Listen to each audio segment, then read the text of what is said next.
welcome to On the Fly podcast. We're here on our 7th episode. I'm Dee. I'm Blue. I'm Siracha. Yay! Yay! Welcome! Yay! Welcome! Yay! Good to have you. Thanks for having me. So excited to have you on here. You look gorgeous. Thank you. Took a lot of work to look this basic, but you know. No, the dress. Love that dress. Thank you. We normally start the show off with making ourselves a cocktail and taking a shot. I have a cranberry vodka, and I'll pour myself a shot. What are you drinking, Dee? I am drinking a mango cart, but I'm gonna put it in this like fancy ass fucking glass here that my girlfriend gave us, and there's 4 of them, but I'm not with the other 3, so I have one. So it kind of looks like a mimosa in this glass, doesn't it? I love mango everything. Really cute. I'm gonna be drinking absinthe. Woo! Yes, That's like all I have left. Well, I have this, but like that's for the shots. But I have absinthe straight from Amsterdam, baby. This is the real deal. Green Fairy. No, it's very good. It's like licorice, right? The taste. Yeah, it tastes like licorice. So I put it with like a cherry flavor thing and like some, I don't know, stuff that was in the fridge. But you know. Wait, so you put it with some cherries? Okay, cool. So you don't have to do it in that little absinthe thing, you know, like the little like. Oh, with the spoon sugar thing? Yeah. I mean, like, I'm a drag queen, so like we're all drunk, so like we don't have like proper ways to drink things. We just need to get drunk. You know what I mean? I mean, maybe I'm speaking for myself because I'm probably like there's probably other drag queens like we are professional. We do our taxes, whatever the fuck they do. I don't, bitch. I need to get drunk under the table, baby, and none of that shit. You know what I'm saying? So yeah, it looks cute though. Like that's all that really matters. I like it, and I'm definitely going to need some of that with that cherry. Yeah, I think that's going to be, yeah, you're going to have to bring that when we open on Friday. I mean, girl, I can't get, well, yeah. There's like 3/4 of it left still. Oh, I'm not going to drink this all. Yeah. No, I can't. So shots of vodka for you? Yeah. Okay, I'm going to do tequila because, you know, that's my thing now because whiskey. I'm going to stay vodka. And while we are pouring and drinking our shots, make sure that you hit the notification so that you can see when we upload a video. Hit the like button for this video. It really helps. And subscribe to our channel. Yes, subscribe, like, Spotify, Instagram, Apple, YouTube. Do all that jazz. It means a lot to us. Go follow us on Instagram. Cheers. Cheers. Oh, girl.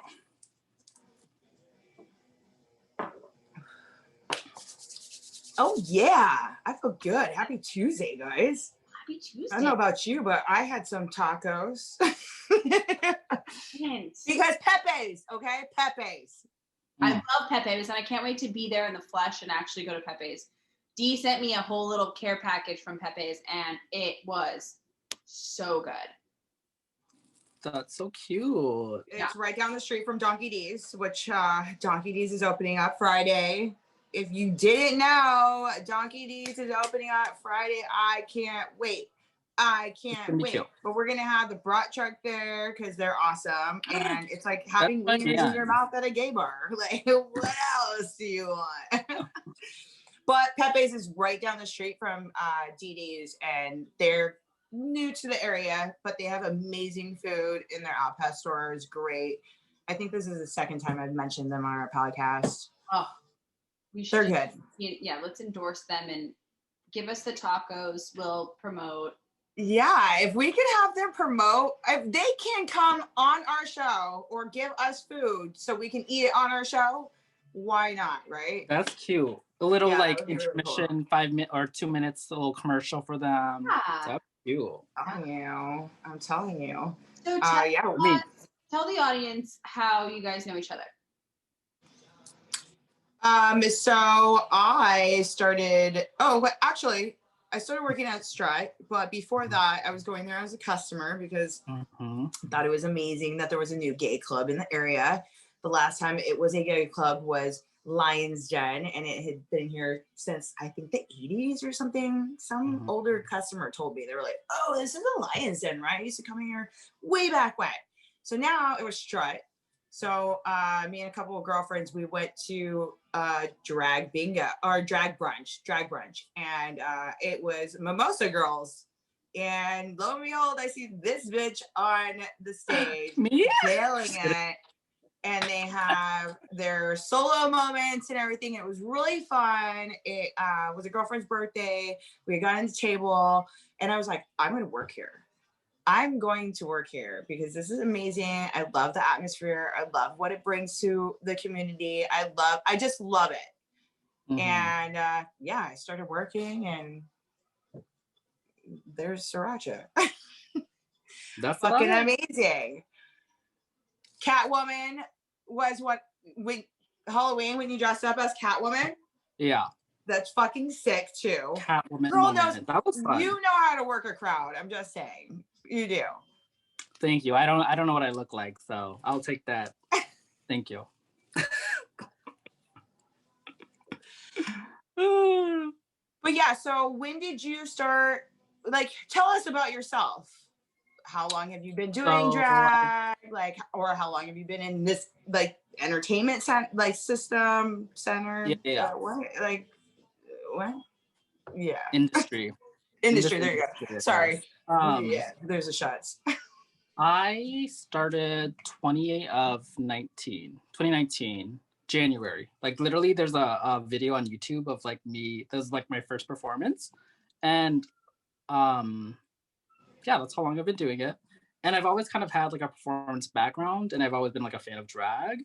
But the funny thing is, like, I never was like, oh, I need to do drag. Drag is my thing. I just was like, I love it, blah, blah, blah. But the funny thing is, like, I'm not from here. I'm originally from Minneapolis. And I kind of moved because I was like, okay, I need something new. Like, I've been here forever, like my whole life, basically. And for me, moving to California was very much like, I feel like people move here to be somebody. And for me, it was like, I wanted to move here to like be nobody. Like I wanted to be normal, which sounds really weird. But like, if you are a Black Indigenous person of color and you live in the Midwest, like they will understand what I'm saying. Like you are always like under a magnifying glass, I guess, or like people are just always in your business because like you stand out, like no matter what you do. And then like, hello, look at me. Like, I mean, even when I'm not in drag, I'm a lot still. So like, it was very much like, what is going on here? And like for me, moving to California was like, bitch, we don't give a shit about who you are. Like what, it doesn't matter. And like, that was so freeing for me. Like that allowed me to like go do drag. You know what I mean? It allowed me to be myself authentically, which sounds really weird. And like, oh my God, you should be, you know, work, bitch. You're beautiful. You're whatever. Like you should be able to do that anywhere. But like it's different. So that was kind of like my experience, I guess. Yeah, and I guess. Have you been in California? To 2018, so 4 years. Oh, not too long before you started the drag thing. Okay. No. Well, the funny thing is, like, I ran into. Well, the thing is, people don't really talk about how it is kind of hard to make friends in LA or in California because, like, I don't know, it just is. And I kind of like randomly met somebody that did drag, and I was like, oh, I'll do that. Like, I'll come to your drag shows. I'll come support because like I'm not doing anything else. Like, I don't have any friends. And so that's kind of how it like happened. And then I was like, oh, I guess I could do this. Or like, since, you know, like I can do anything I want because like nobody cares what I do. So that's kind of how it happened, I guess. And the funny thing is that first performance, the second like I finished, I was like, oh my God, that was so much fun, blah, blah, blah. And backstage, Exotica Erotica came back and she was like, you need to enter my competition. And I was like, girl, this is literally like the first time, like, I don't know, like competition, like I'm not really competitive. I am with myself, but that's different with like other people. She's like, you need to do it, blah, blah, blah. I'll send you the link. And then I was like, I guess. So I did that. And then I got into it. And then basically I ended up winning that. And because I won that, that's how I got the Mimosa Girls, the brunch gig. So it was very like quick, which is like amazing and cool. But I was like, oh, I'm still like a little new at this, you guys. I'm sorry. Yeah, I so didn't say that. You had just like, you got Mimosa Girls pretty much when I met you. Yeah, basically. Yeah. Oh, wow. Yeah, and it was like really cool and amazing, like obviously like life changing. And I'm so thankful to Siracha, Angel, What the Fuck Events, Sour, all that stuff, right? But it was also very like, basically all eyes were on me because like, okay, there's this brunch show. There's not a lot of brunch shows, even in Southern California. And the fact that you got into this in your cast, like people were very, I'll just say they weren't very nice. And obviously they're not gonna say it to my face because they just wouldn't, like that's just mean. But like I would just hear a lot of things, and it's like you don't let things affect you unless it like really bothers you. And like the things that they were saying, like I could see the validity in it, and it was like like I mean they kind of have a point, but also like fuck you bitches. But because of that, like it made me even like literally like every brunch show for me was like, if I, because no one was coming for me because no one knew me because I was newish to drag. So it was like, if they don't leave screaming my name, if they don't leave being like, wow, Siracha was fucking amazing, then it was like, I'm on the chopping block. I mean, I wasn't, but like I kind of was. Like no one said that to me, but like that was the feeling. Because there was other, you know, everyone else, like if they mess up, it's whatever. Like, oh, she's been doing drag for 5 years, 8 years, her whole life. She is the mayor of Orange County. I don't know. You know what I'm saying? Like it was very much they were established, and I was just like, hi. So here I am now with this beautiful hair. Like make your place. You had to like solidify your name. Yeah, that's how it is. I feel like in any industry though, like coming into a new restaurant or anything, even like, you know, our industry, serving and stuff, going into a restaurant and serving or becoming a bartender before other people become bartenders. Oh girl, yeah. It fucks with a lot of people, and there's a lot of animosity and stuff, and people, and even with people that come from out of state, I know that there's certain girls that are like, what the hell are these bitches? Like, let's get them out, you know? And it literally is like a 6-month turnaround. These bitches will go home crying. So it's you have to make it in California. And that's good that you were able to open up and just be going out there, because other people, if you're not, it will crush you and you will go back home. It's like a fake it till you make it. Like, it's like you really have to come in being like, I fucking got this. Even if you don't, you know, and you're kind of like, I don't know what the fuck this was, but I'm going to just, you know, try to get by. It's like the fake it till you make it's huge. Yeah, I'm always the one who's telling all the new girls, like, if I'm like, I'm just like, you know what? Don't let these girls scare you. They will scare you and they will try to break you. And it's your choice whether or not you're going to stay here or you're going to go back home. So some people take it, some people don't. But obviously you were able to freaking, you're spicy though. This is the thing though, baby. I was literally is that where the name came from? Is that because you're just spicy, or where did the name Siracha come from? So the name Siracha is very interesting to me. And like, the funny thing is, like, when people find out my name is Siracha, they're like, okay, first off, she's Asian, which obviously, like, that is kind of like, for me, I was like, let me choose a name that people will automatically be able to racial profile, because, you know, like, right away, you know, I'm fucking Asian. And I know that's not like, oh my God, what are you saying? What do you mean? But like, no, it's okay. We're cool. Sometimes you can't be too PC about certain things. Exactly. But it's like, I need bitches to know, because like, what if someone wants me and they're like, oh, I didn't know this bitch was Asian. And I know like, people are like, what are you talking about? But like, it is a thing of like, I mean, I'm just going to say on the low, like white queens just have it easier because like, you know, it's just like, they just do. Like, they can do the bare minimum and like have like 30,000 followers. And I'm like, okay. But anyways, let me backpedal. The name Siracha, the reason why I chose it was because, well, yes, I'm spicy. Everyone loves me. But also because of the immigrant story. So Siracha, a lot of people don't really know like the history of it, because like, why would you, like, whatever. But basically it is was made from an immigrant from Vietnam that's from China, and he like moved from Vietnam to like escape the whole like Vietnam War mess, like my family did. And he moved to California and he made Siracha. And like my family are immigrants, but they were refugees, and kind of was like literally like if my parents didn't immigrate or if they weren't refugees and came to America, like I wouldn't exist. So like for me, it's kind of like we have this amazing sauce. Everyone fucking loves it. It's literally like worldwide known, like amazing. And it wouldn't exist if like that didn't happen. Do you know what I mean? Yeah. And so for me, it's kind of like an homage, like of like, that's where I come from. Like my whole family are refugees. I was the only one born here. And it's kind of like, it's like a way to like. A good parallel. Yeah. I like it. Yeah. Now, was it hard for you to come up with it, or did it kind of just like, I know that this is exactly what I want to do? And does it typically, you kind of pick your name and your style at the same time? I mean, the name for me kind of like was really easy. I was like, this is my name. Like, there's no question about it. But like style-wise, I think that's something that you learn throughout your whole drag journey. Even like if I wasn't in drag, like I would still be like learning what my style or what I really like, what worked for me, and like it's like a lifelong process. But yeah, I don't know.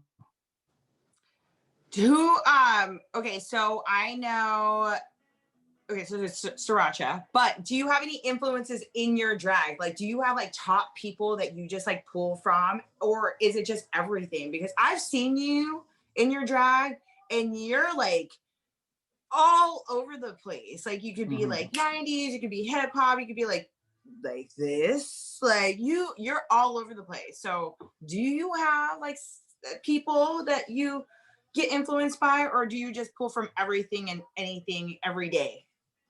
I pull from everything every day, all the time. And like for me, like obviously I'm like selling a fantasy and I'm living like, oh my gosh, yes, like beautiful, amazing. Oh my gosh, this hair so big and like yada yada yada. But like for me, what I'm really inspired by and like pull from is just like the everyday, like mundane things. And like I like, you know, like my sisters or like my mom or like just like women in general, I guess. Like, you know, you can be whatever you want and it doesn't have to be a Vegas showgirl. It doesn't have to be big giant hair. And like I can tell when people don't like that about me because it's like, oh, drag should just be this.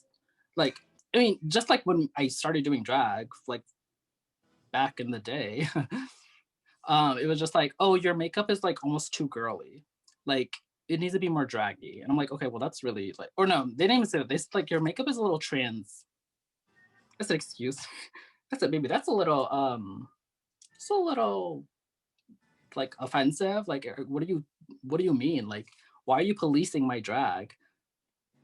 And like obviously they're doing because like they're just fucking bitches and assholes, I guess. But like I don't know, like for me, like my drag is all over the place, but it's all over the place, but it's still me. Like maybe I can go out in a garbage bag with no makeup. It's Siracha. Do you know what I mean? And maybe like down the line I'll be like, oh, this is what I kind of want Siracha to be, but like why would I limit myself like that? You know, like RuPaul and all these people always talk about like, you know, you can create your fantasy, you can kind of be whatever you want. And I don't think there's anything wrong with like literally being everything. Like, let me be everything that a woman can be, or like what I imagine what a woman could be. Like, why would I just be one thing? Like, bitch, that's boring. Like, that's like saying like you can only wear eyeshadow like this, or like you can only do a Britney song, or you can only do some artsy fartsy shit, or you can only do some Dragula shit. Like, I feel like a lot of times drag queens like box themselves into things and don't explore and like just, I don't know, just really limiting. Like, we're here to experience life. We're here to experience like different outfits, different hairstyles, different makeup styles. Like, why would you do that? It's so true because anyway, that's real life, right? Like, you know, yeah. like me and Dee, you know, it's the same thing. It's like sometimes I want to be a fucking hippie. Sometimes I want to be like, you know, pinup. Sometimes I want to be a goth kid. Sometimes, and like that's real life. It's like you can dip into all these different pots.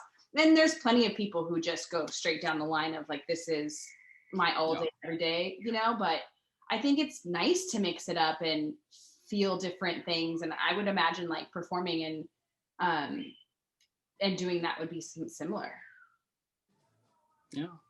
And like, it's cool that people can be like, this is whatever the drag name, like, this is what Siracha is, and like, this is her thing.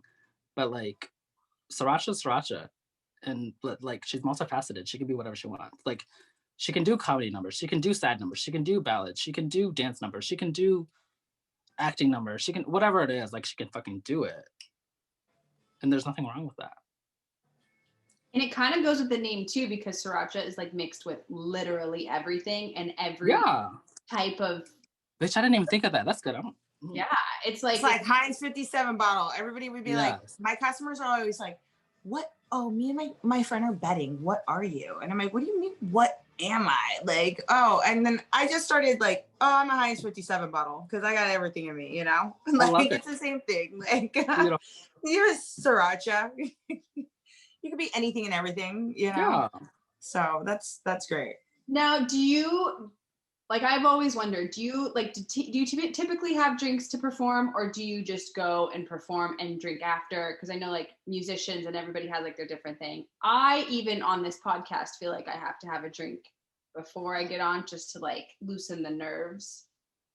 I guess I would say it's like a little bit of both.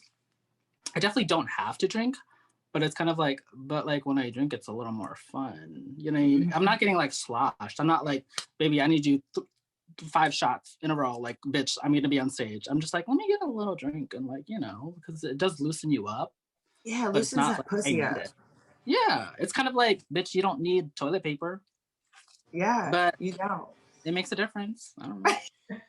And I will say too, though, because like this kind of falls into like the theater realm of like, I knew people who like would, there was like a saying of like, don't drink before you rehearse or do a show or anything, because like you will have to have it, because it'll be like the best that you would perform or rehearse or whatever. So like that's kind of a thing, but like I don't need it, but like it's fun. And I don't think I'm an alcoholic.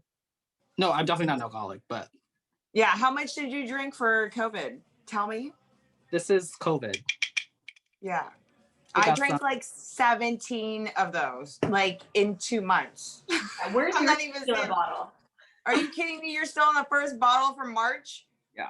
Well, I don't drink a lot, and also have like a really low tolerance too, so it's like. She's cheap. She's a cheap I'm bitch. I'm a cheap bitch, babe. I really am. Cheap date. She's multifaceted. She can be cheap. She can be expensive. She can be anything she wants. That's what every woman should, you know, that should be the message. Hello. 100%. You can be whatever you want. Yeah. And we should all just like be okay with that. That's a thing. Yeah. Why are people not okay with just being whatever you want to be? Yeah, like why is there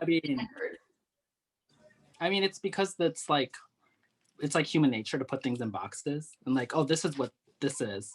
And even like, oh, like, I mean, Siracha is still like a drag queen. Like, Siracha is a drag queen. She only does drag. And so it's like people have to make sense of things. But it's like, first off, we're doing drag. We're impersonating females. We're playing with gender. Like, fuck all that stuff.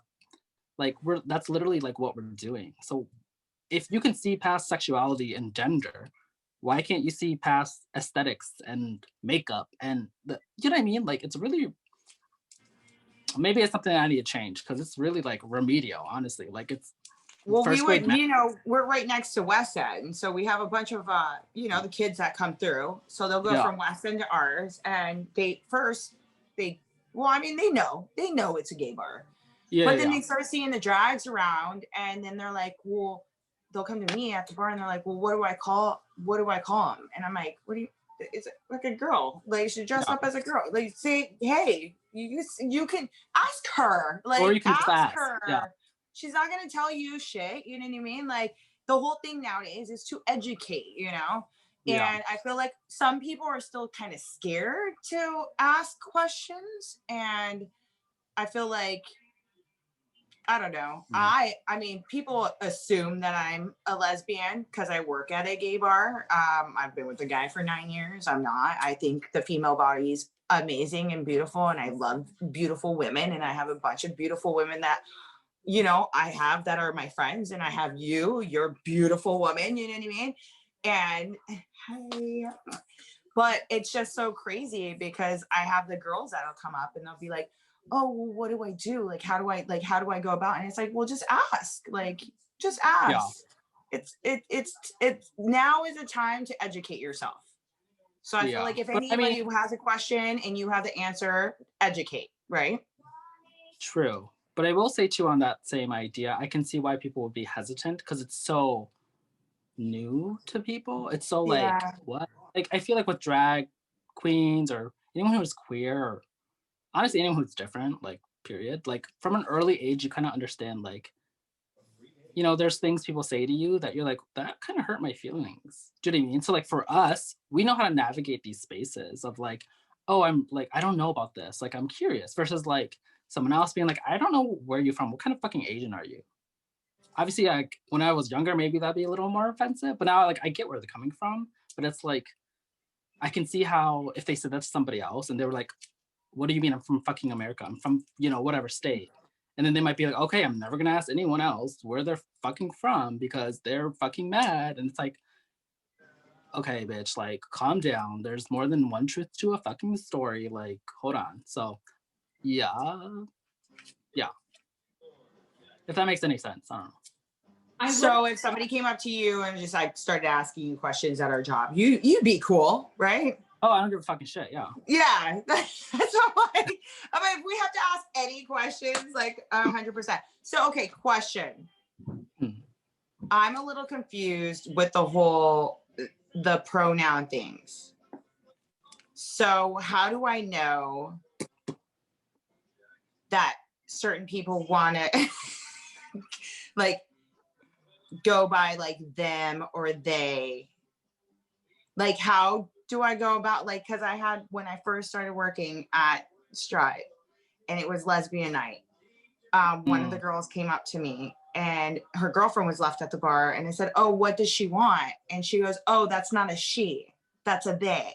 And I go, oh, I'm sorry. Like, I mean, I felt bad because I'm like, here I am in this environment and I didn't even know, you know? So for me, how do you even navigate that? Like, how do you even know? Well, that's the thing. Or was it her bad because I didn't know and she should have just educated me and been like, okay, she did not give me an attitude about it. I can see both ways because I've been in both situations. The thing with pronouns, you never really know. But since we live in like a heteronormative society, it's accepted if you're like, if I'm presenting as a female or a male, he, she, right? And then whoever that person is, they'll correct you, be like, oh, I know, in their head, subconsciously or whatever, they'll be like, I know I'm presenting this way, but I actually go by this, right? It's not like, you know, it's like there's a agreement, like, okay, I know why you thought that way. Got you. But when it comes with like they, them pronouns, you never really know. Okay. But you have to actually have a conversation with that person. Right. But also like, think of it from their perspective. It's like, I've always been like non-binary or they, them. And like my whole life I've had to tell people or like people, not only that, it's like people, family, friends, whoever, they're like, oh no, you're a girl, you're a boy, you're this. Do you know what I mean? Like there's some like inside turmoil that comes with that whole thing. So that's why there's attitude. Because I've gotten that attitude before. I'm like, oh girl, what do you want? Like, I'm not a girl. I'm a, you know, they, them, or he, she, whatever it is. And I'm like, oh my gosh, I'm so sorry. Like, I didn't mean it that way. But like for me, there just has to be a conversation. Like, even if someone says something offensive to me, like I'm not just gonna be like, fuck you, bye. I'm gonna be like, hold on, like there has to be a conversation. Like when you think of it, that's like how wars start. That's how like conflicts start, is when there's not communication. And like we're humans, we just want to communicate. It's not like this person's like, I want to fucking kill every straight person here because they misgender me. Nobody wants that. Like, so just like use your words. Like, hello. Yeah. Stop. Probably too. It's got to be like to the point where you're like, you spent your whole life trying to get people to they, them, you know, and at least we're in a place where we're starting the conversation. So yeah. But I will say too, this was brought up to me of like, they, them works for everybody. For if you guys want to drink, oh, like, what do they want? What does he want? What does she want? What do they want? And I'm not saying like, that's not how, obviously I don't always say that, but like, I use those pronouns. So why don't I just, you know, use them more? No one's going to get offended. Like, I can't believe they called me a they, them. Like, I'm a girl. Do you know what I mean? It works for everybody. Yes. That makes complete sense right there. Yeah. To use that a little bit more. You already use it in your everyday life. So use it a little bit more. Because it's like, oh, my friend wants a drink. Oh, what do they want? You're not gonna automatically be like, what does he want? What does she want? Because you don't know. It's just their friend. So like, oh, what are they drinking? We say that. Like, okay, bitch, what do you want? I mean, I call everyone a bitch. So like, yeah, me too. I don't care. Bitch, what do you want? You're a bitch. She's like, bitch. Yeah. Yeah. Oh, that makes sense. Okay, I got you. I like that. That made it a little bit more easier to understand. Yeah, and I mean, I struggle with that too. I was a little confused on that part. In that word, that was a little bit more confusing on my part. Yeah. So, thank you. Because I call like everyone girl, and then I'm like, oh shoot, I shouldn't do that. But like, even when I'm not in drag, I call everyone girl. Like, I call my dad girl. You know what I mean? Like, I tell everybody that. So like. You know, I gotta work on myself too. What does your dad say when you call him girl? He just stares at me in silence, like,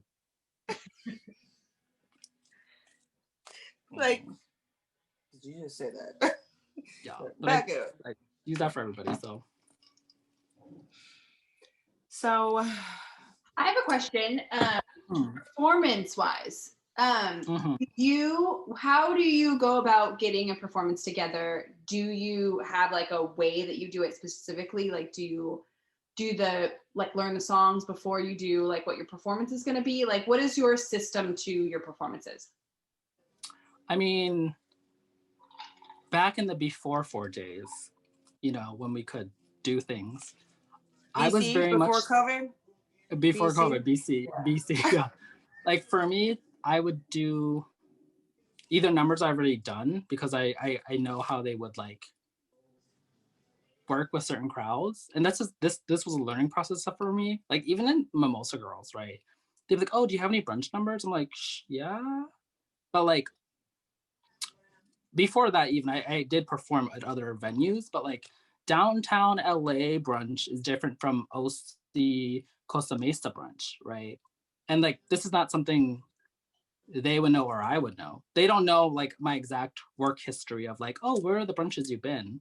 And so like the first couple times I'm like, I don't know what the fuck you guys want. Like, and me being like stubborn, I guess, I didn't like ask. So I would do things and I'd be like, oh, like I know they liked it there, but like, oh, so you guys want more than just like a number. You want like a 5-minute mix. That's different. Like, just be clear with what you want and I can do it. But like, I'm not going to be able to be like, okay, this is the brunch that wants 5-minute mixes and like, you know, little dialogue because these white women just like to drink and laugh and throw me dollars. You know what I mean? Like I didn't have that experience. So like, it was a learning process, but there is definitely like you can't do one number everywhere. And I know people that do that and like everyone does that. Even Rude Girls do that. Everyone literally does that, but like, it doesn't work like that. From my experience, like, you know, sometimes you're going to want to do something that's really current. And then sometimes you want to do something that's like 80s. Cause like, oh, this is an older crowd. And like, it's not even necessarily like, oh, I can't do this cause they won't let me. They're going to let you. They're like, okay, do whatever. Like you're a drag queen. Like we didn't, you know what I mean? It's not that like intense, but like, it's definitely like, I need to do an 80s song so I can make some good coin. Like, let me do a fucking, you know, Prince song. They're going to fucking eat it up. They're going to be like, oh my gosh, I used to be young. Yeah, they will just live for it. But like, you know, if you're like doing a brunch in like downtown LA and it's like 20-year-olds, I mean, they'll like it, but they're not going to be like, oh my God, take all my money. Da, da, da, da. They're like, oh, let me, you know, do some weird stuff and blah, blah, blah. But yeah, so I guess I would say the the performance numbers comes with where you're performing. And also like, you know, am I gonna have time to rehearse this? Is this something that needs to be rehearsed? Like, you know, do I want to have like a dance number like here? Like obviously like say you were doing like a number for like a university, you would want to do something like dancey or like more, you wouldn't just do like a basic song. I mean, you could, like, I'm not telling drag queens what they can and cannot do, but like, you know, for maximum effect, like, you know, let me do this thing and have a little dialogue from like some scholar that I know they'll fucking love because like these are fucking, you know, gender study bitches. Let me put some whatever and they'll fucking live for it. So like those are the things you kind of like put in your repertoire. I don't know if that answered your question. Yeah, that's good. I mean, I didn't really know. He's that, like, how many shots did I do already? Yeah. Does that mean we need to take another one? No. Yeah. Like, I didn't know that LA was different, like, and people wanted. Oh, 100%. You can see it from the brunch and like Hamburger Mary's to the brunch at Strut. Like completely different crowd. Completely different. Is Hamburger Mary's Long Beach still there? So yeah, that was my next question, was to ask you, what are the favorite places that you've performed at and what are those places that are going to be open? Because I saw a couple of places that are not going to be open anymore. So what are the places that you want to put on blast that are going to be open? Yes. We got to take a shot. We got to take a shot. Yes. Oh, I can't do that. Let's see who can do the loudest. Can you do it? I can do it. There you go. Yes. Oh, cheers. She's almost ready. She's almost ready. I was like, I'm behind. Okay, here we go. There we go. Cheers. So, yeah, what are the places that you performed at, the favorite places that you performed at, and what are the places that you think that are going to be open that you want to put on blast right now so people can go and see like Queens and enjoy its time when you know we're able to go inside and actually live life again. I would say my favorite places to perform would be like Strut, the Red Line, Rage, which is closed sadly. Honestly, like I've been lucky enough to be able to perform. Oh, the Offbeat. Oh my gosh, the Offbeat. I love the Offbeat, but like I don't know. I haven't really been like keeping tracks about that. But sadly, like a lot of bars have closed, which like we all kind of know, just like working in the, not even working, bitch, just like opening Instagram. But like Rage closed. Did Mickey's close? No, Flaming Saddles closed, which is like crazy. Like, Redline is like one of my favorite bars, like downtown LA. Are they still open? They're still open, and like they have a GoFundMe right now. It's actually in my Instagram bio. So my Instagram is at _Siracha, SIRACHA. But they're kind of going through it right now, as is everyone else. Like, hello. And I will say too, like LA, the guidelines are a little more strict, I guess. Like they're a little more like, but I mean, it makes sense. Like the cases are really, there's a lot of cases over here. But I would say if you kind of have the opportunity, or if you know there's a show that's going on, just go. Do you know what I mean? Like for me, it wouldn't be like, oh, don't go to that bar. It's probably not gonna be that good. Like honestly, like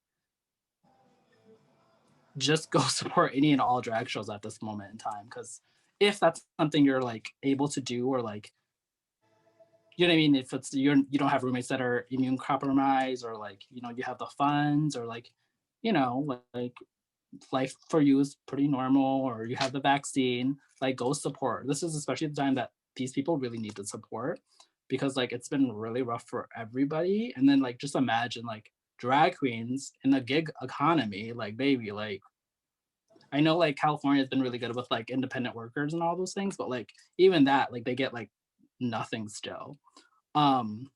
So just like go out and support. Like there are places that I don't really go to that like I will go to now, because like they need it. Even if it wasn't drag shows, like these places need help, and they're not getting it from the government. So like it kind of falls on us.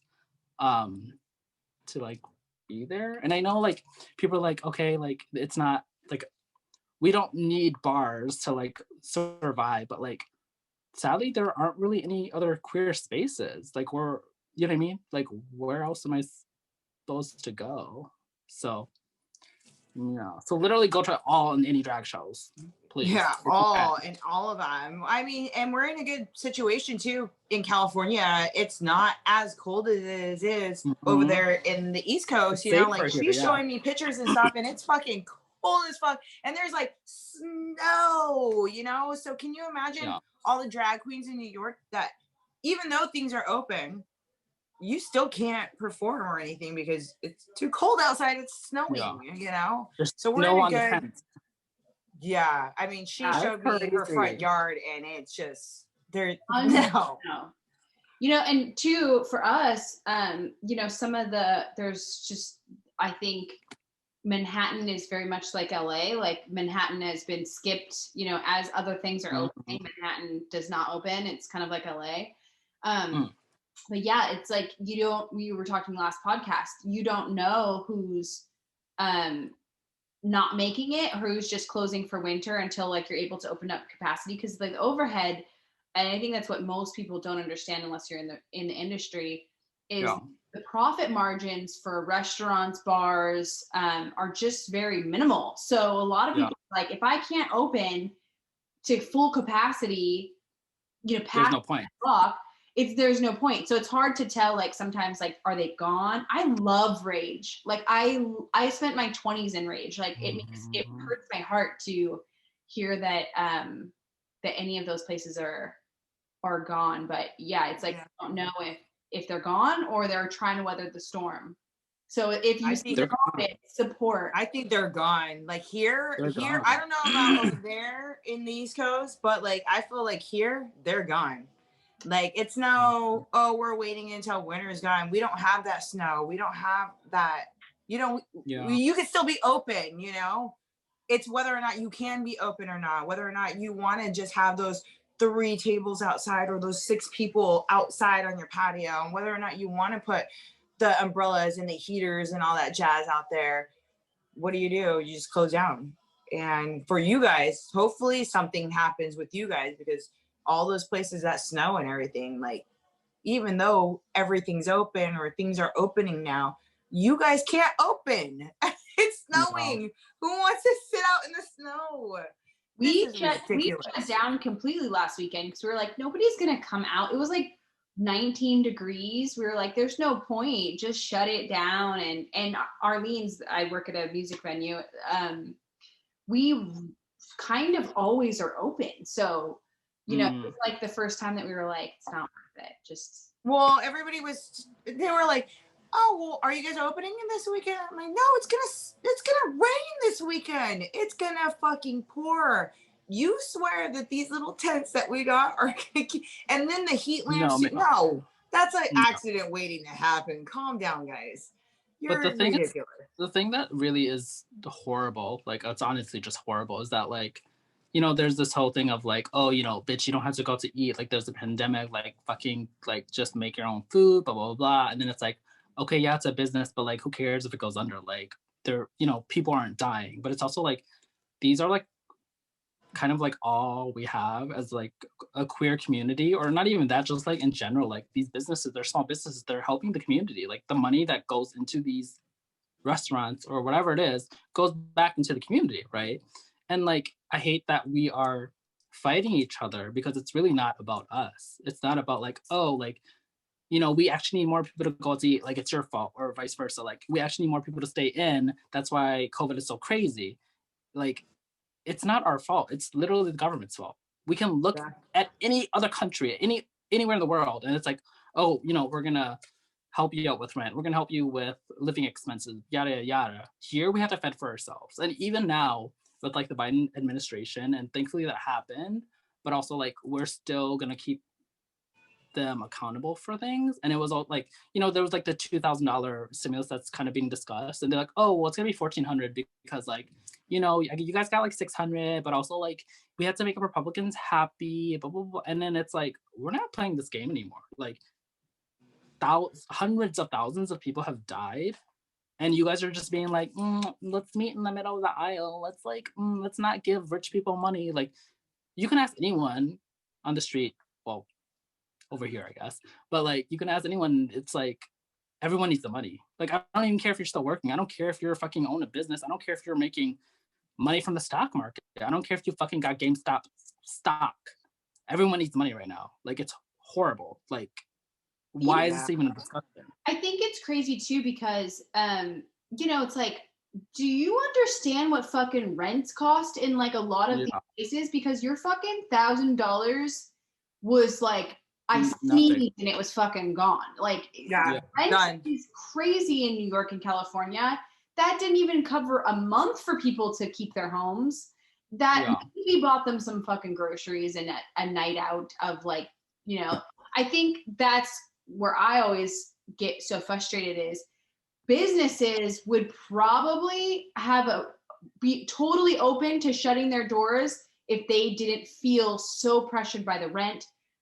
People would gladly stay indoors if they weren't so pressured by the rent. So it's like they're expecting us to everybody stay inside, but also make sure that you pay your rent because we want to make sure that the banks get their money. Because if the banks didn't need their money, then the businesses wouldn't be, the landlords wouldn't need their money. All the way around, like all the way around. If the banks said, okay, we're gonna do a pause, nobody would feel pressure, and we could all just ones that could go out. The ones that want to stay in because they're like compromised at all can stay in.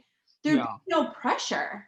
Why wasn't there a pause? It should have just been, let's pause everything. Pause. Everything pauses. And then when everything's done, we'll pick it up. And whoever's working from home, okay, everything will be done like normal, whatever, because you guys are working at home, you guys are putting in your 40, 60 hours a week or whatever. Yeah, maybe take a couple of $100 off or whatever, a tax break or whatever, because they're working at home. But you should have just paused everything. Because now, guess what I have at my apartment complex? I have a shit ton of people moving out on their apartments. They're all just bouncing.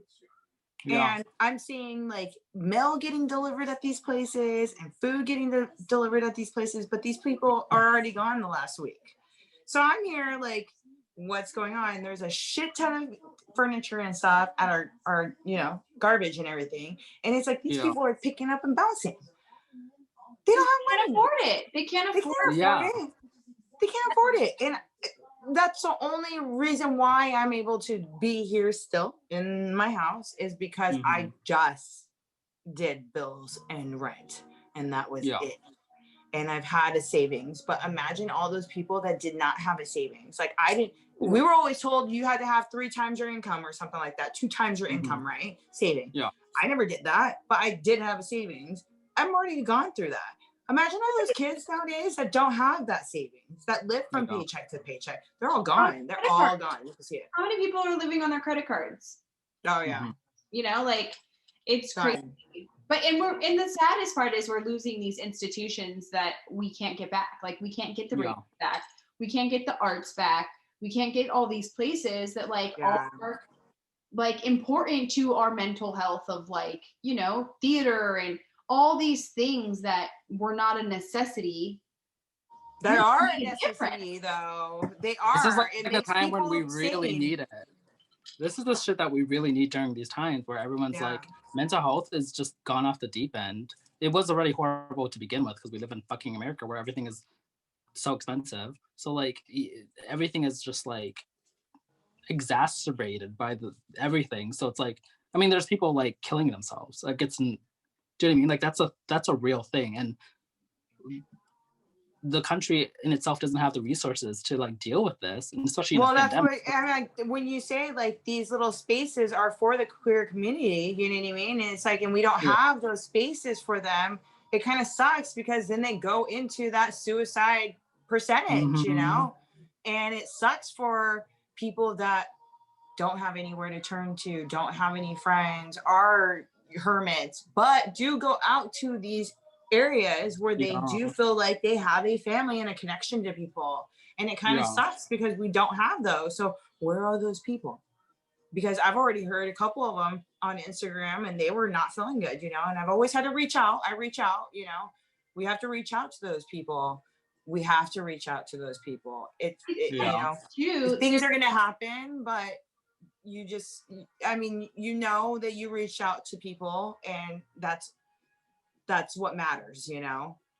I think that too, like, gay bars are so much more than, I think that there's an acceptance level that is so important about them of like, they don't give a shit, you know, like everybody's a little like, everybody needs to have that place to go. And I think there's not a lot of judgment. And I think when you go to these sports bars and all these bullshit places, they don't, I mean, I'm sure they mean something to some people, you know, I hate to blanket, but at the same time, like these places are no judgment zones. And those are the most important places to protect and like make sure that they survive this. So when you take away those very few places that people feel comfortable going, now what are people going to do?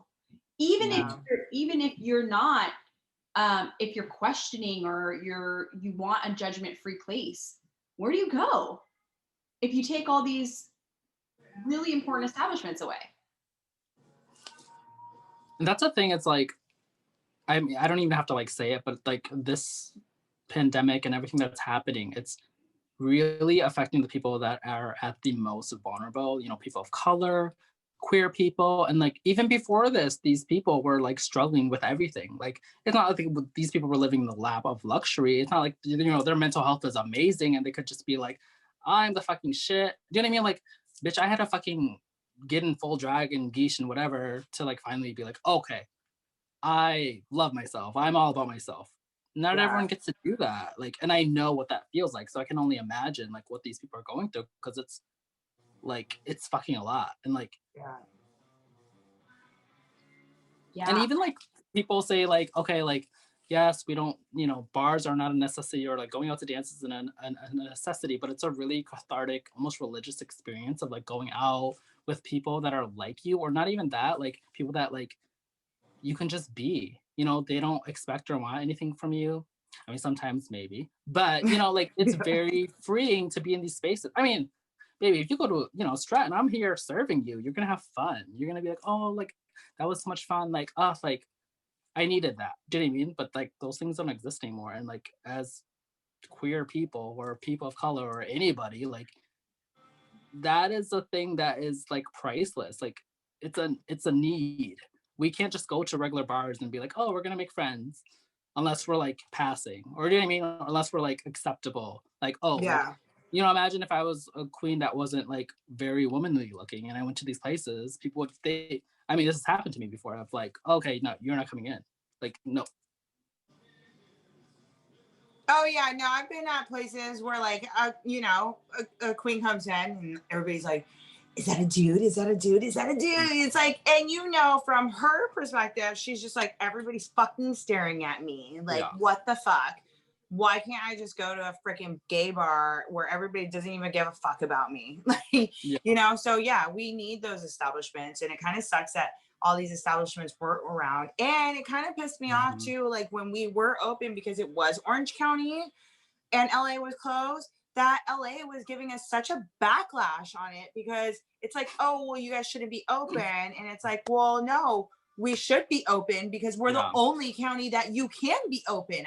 Like if San Diego's closed and LA is closed and Orange County is open, we're technically allowed to be open. It's not like we were doing it on the backlash or whatever.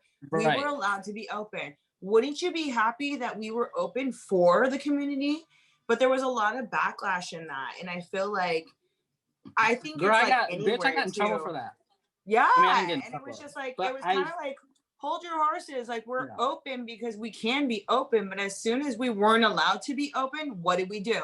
And guess what? We actually closed earlier than we were allowed to be open, because we were like, you know what? We're going to follow LA and just do that. We're going to make everybody feel comfortable in our community. And that's it. And it was just like, I saw constant, like, instead of like, you know, community with each other, it was just a lot of backlash on like people. But that was across the whole board. It wasn't just the gay community. It was the streets and all the other bars and restaurants that were open too. And whether or not there was an underground gay bar that was, or club that was open or whatever, everybody was talking shit. And it's like, people need these outlets. Like, they need it. Like, it's not that people are trying to be irresponsible, but some people just need that. They need that camaraderie. Just like a bar flag needs to be there at a bar. They might be there by themselves, but guess what? They're not by themselves because they're there with their people. Right. That's all I had to say. Hey, by the way, last week, RuPaul, your name came up, Siracha. Bitch, I literally was like, they speaking on my name. I know. I was like, I almost did like a Instagram story or something. Ain't Siracha. Are you kidding me? Someone was like, "Oh, are you talking to spicy. TV right now?" Yeah, like, oh, I know Siracha. That is not Siracha. No, done. Yeah. Oh man, what else are we going to talk about? Let's see. Do you have any projects in work or anything? C'est moi? Me? Do I need a compact and like a brush over here to like? This is shiny as fuck. You could play a movie off of this 5-head right here. Like, are you kidding me? It's the lighting I'm using. It's very reflective. But do you have any projects in the work or anything? Besides like my Instagram, not really. I'm kind of doing like a exploration of Siracha. It's more or less like I'm kind of just doing what I want to do, which sounds kind of weird, but like for me, like Instagram wasn't really like, oh, I need to like, this is my thing, even though like fucking like doing drag or like doing anything in entertainment or anything like that, you kind of have to, but like I kind of fought it. But like I wanted to like, you know, make sure my like skill level of performing or of being someone in the community that people know, that was more important to me than having a following, right? Because like it's even like when I go to the bars and stuff, people are like, oh my god, Siracha, I love you so much, da, da, da, da. But then they don't follow me, which is fine. Like I'm not gonna force them, but like that's what I wanted. I wanted people to know who I was, and like, you know, like for me, this is like advice to any drag queen that's starting out, or not even starting out, a drag queen that's been doing it for a while. If you're not performing, if you're not doing whatever, you need to go and support people's shows. You need to go out there. And I like, okay, like right now, obviously if you're immune compromised or if, you know, you have things going on, like I'm not saying right now, but like before, like people would literally DM me and ask me like, oh my gosh, how did you get where you are? Like what? Like I see like you just started, blah, blah, blah, like you're here. And I'm like, okay, well, like, do you go, what bars, what shows do you go to? Like, oh, I've never been. I said, well, okay, well, first off, you're not going to be like, don't just DM or talk to these people and be like, oh my God, I love your show. Can I have a spot? Like, that is so like, I mean, I might get in trouble for saying this, but you know, I'm not going to fucking say it. But like, it's very clear to me when there's drag queens that are just doing it to like get on Drag Race. And then there are drag queens that like love the art and love like the community and like want to make a difference. And I'm not saying they can't be the same thing, but like y'all need some self-reflection. Like because like the thing is, drag is really expensive. It's really hard. It's really like like we get shit on like all the time. Like even Drag Race shit. Like I've heard stories of like, or like the RuPaul Drag Race, the Netflix show. I don't know what it was, but basically it was like, they were like, oh yeah, you need to provide your own costumes to this Netflix show. Do you know what I mean? Like it's very much like you're expected to do everything and get paid in a drink ticket. Like that is the life of a drag queen. So like if you don't love it, if you can't do anything else, or if this isn't something that like makes you feel alive, baby, please do something else. Okay. Yeah, that's what a lot of the like the burlesque chicks too. Like they'll say that, like you think we're all glamorous and like all the outfits are gorgeous, our makeup's great, our hair is great, like feathers, boas, all that stuff. But it takes a lot of time and effort and money for nothing. So for you guys, this COVID's like it mind boggles me because it's like cut into your guys's lifestyle, you know what I mean? Just like you can't do you if you don't have that the funding, you know? Right. I didn't even think and it's not that. Yeah, it's not for the faint of heart. Like, you have to be in it. Like, literally a drink ticket. Like, hey, here you go. I mean, free drinks. that's here the you thing. go. Like, I think people, when they see like see me on stage at Mimosa Girls or in general, like, this is a thing, baby. Like, I won Harpus for a fucking reason. Like, I was out there, I was in the community, I was going to every bar to like support people, not because I wanted a booking, bitch. No, I want to support people. I love drag. You want to go there, pay for the ticket, sit there and watch them. Yeah. And give them the $20 I have for the month. I'm gonna, you know what I mean? Because I know for me, it's like, so this is another thing with even like working at Strutish and like Donkey D's and everything. And like, people kind of talk to me about like, well, why aren't you performing? Why aren't you doing this? Blah, blah, blah. And I'm like, honestly, like, I'm serving or I'm doing whatever. I'm working the door and like, I'm getting money that way. And like, for me, I know how amazing it feels to like perform. Why wouldn't I want other people to experience that? Why would I be the only bitch to be like, no, this is my fucking bar. I own this fucking place. I know the owner, so I'm always gonna be like, no, like, I know how it feels to be on stage. I know how it feels to like finally be looked at and like admired or like be seen. Why would I not want other people to have that? Do you know what I mean?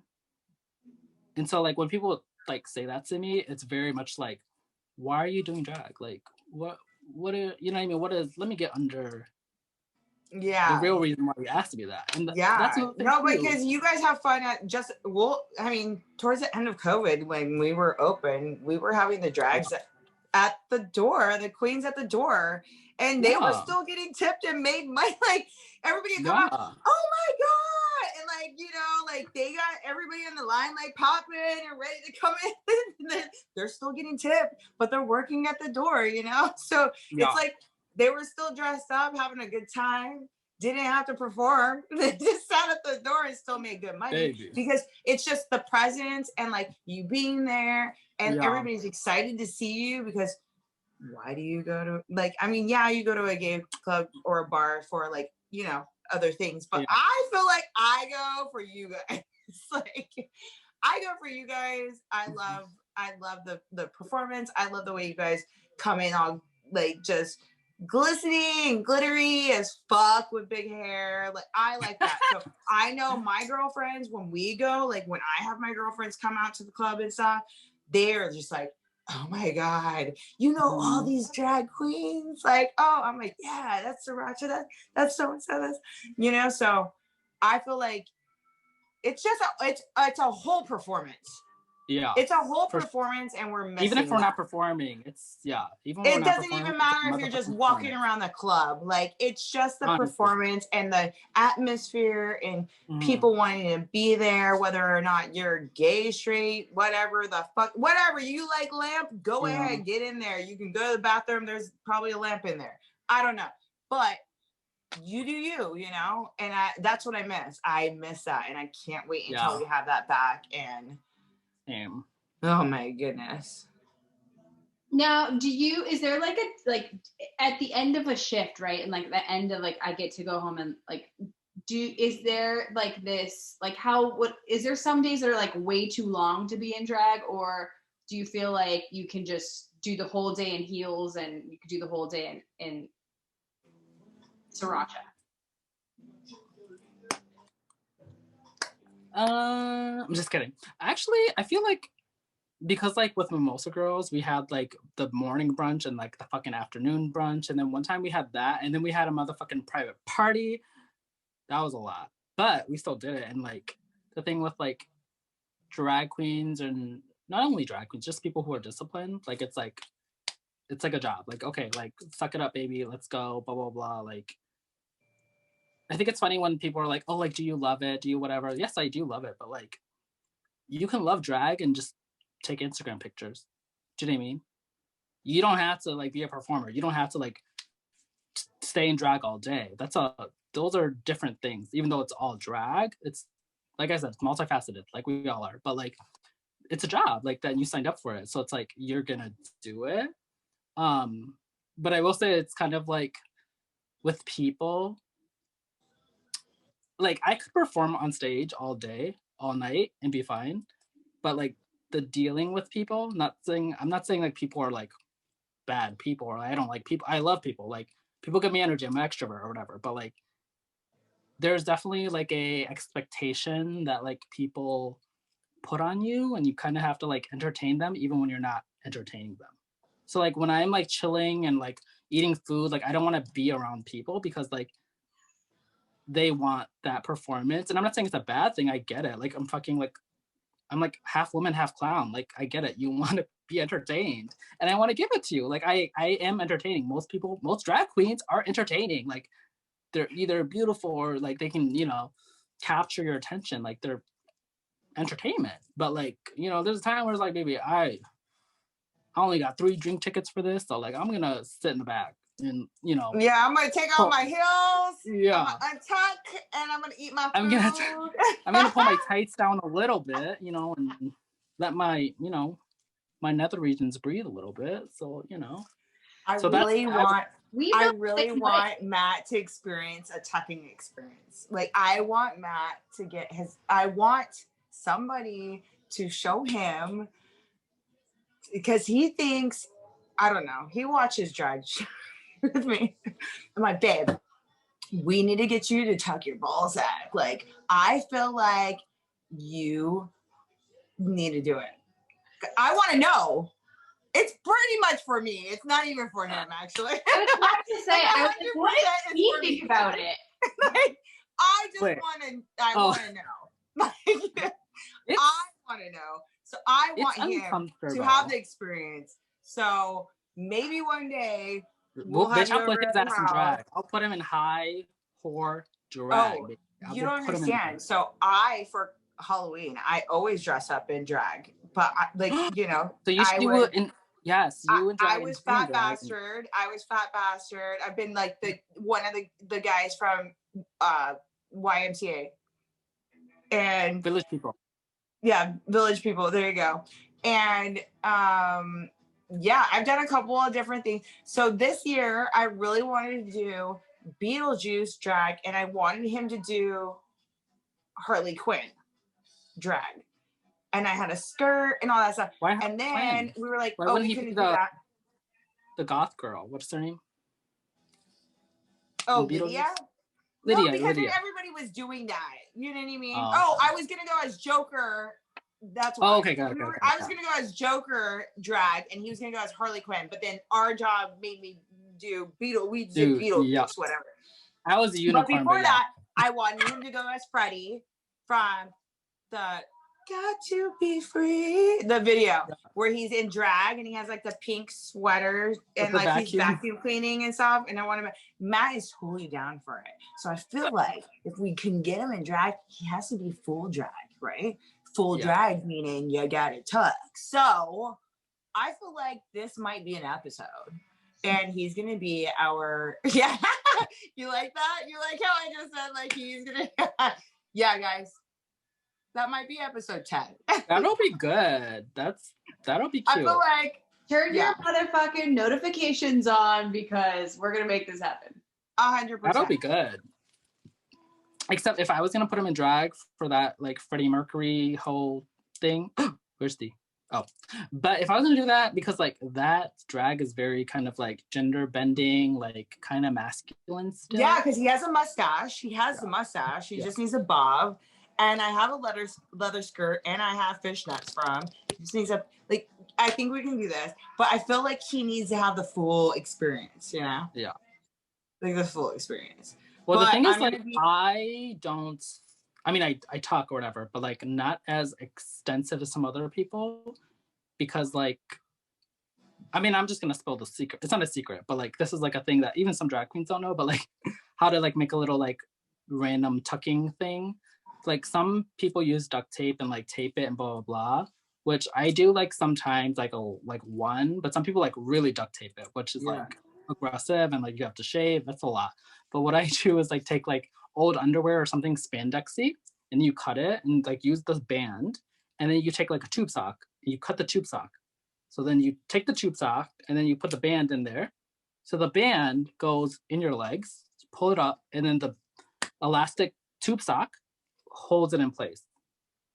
Oh, because Jake Dupree, that fucker be doing splits and shit. Well, that's the thing. If you're gonna wear like lingerie and shit, you can't do that. But if you're wearing a dress, if you're wearing tights, if you're wearing pads, baby, because I worked all night with a codpiece on, like a little dildo hanging, because I wanted everybody to see my shit in my pants, you know, because if I'm gonna be a dude, I'm gonna show my shit. Like, I want you to see. I wanted to wear sweatpants at one point. Wait, I gotta take a break. That's a very interesting thing to me. We're gonna take it. I need to go to the restroom. Okay, anybody need to go to the restroom? I need to. Can we do a cut? Yeah. Okay. Okay, I talked about my strap on. Let me pause it now. I guess I could pee. Yeah. I'm gonna get some more stuff for this. I do ice and stuff. Yeah. Oh. Are you wearing slippers? I am. I can hear them. It's cold in the house. It's like cold. I don't have any carpet. You can tell me about cold. Oh yeah, sorry. It's like, she's like, shut the fuck up. It's not cold. What are you doing over there? What are you opening? I got mail. You got mail. Ooh. You got some eyelashes from Wilhelmina or what? Girl, I can afford the lashes. I'm a cheap bitch, baby. I'll be getting them $5 lashes and I stack them and make them work. And I know people are like, oh my gosh, well, like, you know, you could get, you know, I mean, I'm not saying they're super expensive, but like they're more than $5 and like you're like a thrifty I'm bitch. A thrifty, like I'm an everyday girl. I use coupons, you know. I use reusable bags to save 10 cents. Like that's my drag, baby. These people are over here trying to live a fantasy, baby, not me. I'm in the no. How do you, I mean, I feel like there's so many, not secrets, if you will, but how do you learn like the ins and outs of, I mean, is it just like little by little you learn little things here and there, or? The best way to learn little secrets, well, yeah, little secrets, most of the secrets, is to get a drag mother. That is the best way. Did I do that? No, bitch. I didn't do that. I'm stupid. I'm dumb as fuck.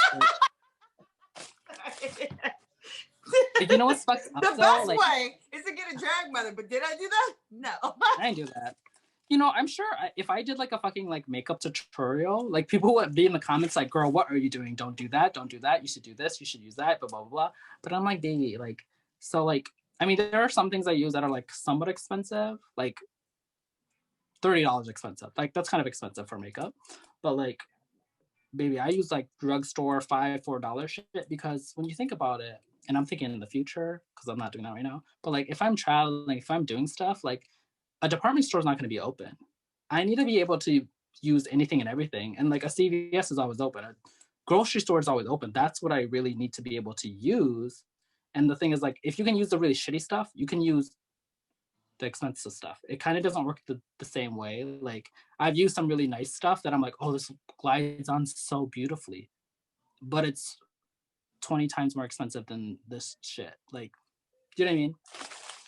But this is... Yeah, no, we're always trying to figure out what's going on with each other. Like, I'm like, oh, how are you doing your eyeliner this year? Or like, you know what I mean? There's so many different tricks and stuff and different packaging. And I feel like the other RuPaul, they did like at one point their Instagrams, they did like a couple tutorials where they'd answer questions and put their makeup on. And I was obsessed with those because the tips and the tricks I use myself.